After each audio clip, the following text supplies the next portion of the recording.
The journey to get us where we are today has not been an easy one, and each step toward progress has been a learning process for all of us. At times, it was painful, but within the growing pains, we somehow knew that we would endure. History always tells us that you have to know where you come from before you know where you're going.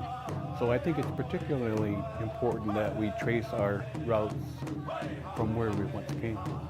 A lot of people that stop by and visit us have never heard, or they say we didn't even know there was Potawatomis here. And the reason for that being is that nobody ever told the story of our people. Historians and all the people who reported things only told their story, their history. They never included the things that were done to Potawatomi. And not only the Potawatomi, but all Indian people. They never included them. Our history tells us that at one time prior to 1883, there was 136 Potawatomi families living in the Cedar River area.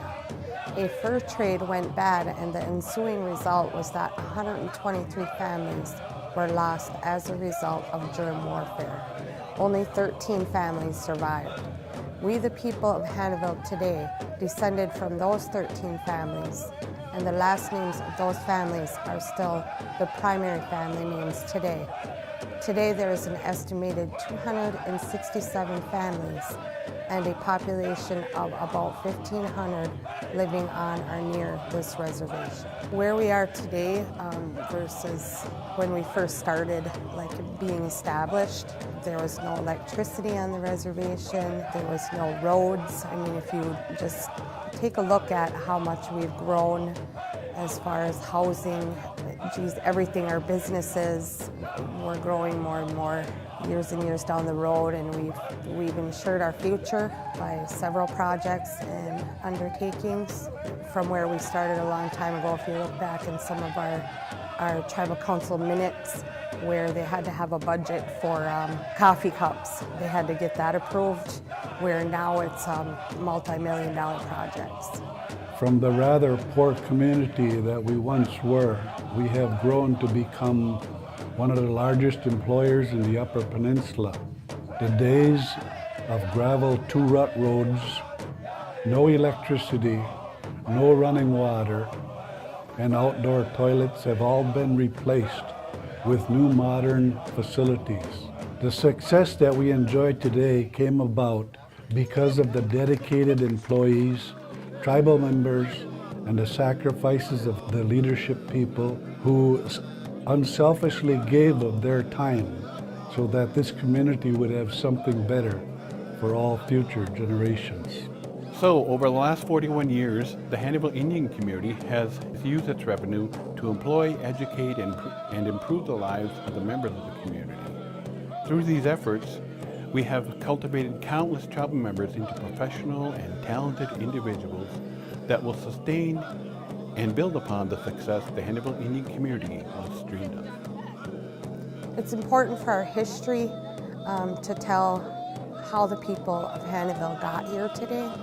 And I think it's important to tie where our family names come from and just exactly how we came here, how we came to live here today. Because of the journey from the Cedar River area to where we are today, all along the lake, when the very first Potawatomi people ever came here, they actually were landed over here at the mouth of the Ford River. So in the Ford River area, which is right along M35. That whole route through there was a Potawatomi community at one time. Because Potawatomi is such a rare language and very few people speak it, our efforts in our language preservation program have been really important. We're using it in the school. I use it at each one of our meetings that we have at the Tribal Council where we do the introductions. So it's a very important tool that we need to continue using. As you know, when you exercise, if you don't exercise, you lose muscle mass. So it's important to continue using and developing our language program. When it comes to the language, we're on the verge of, I want to say, bringing it back, doing a pretty good job of that. Bringing our language back to life would mean a lot of things would change for our people if they do what the language tells them to do, because our language is a living language. You have to live that part of it to understand that part.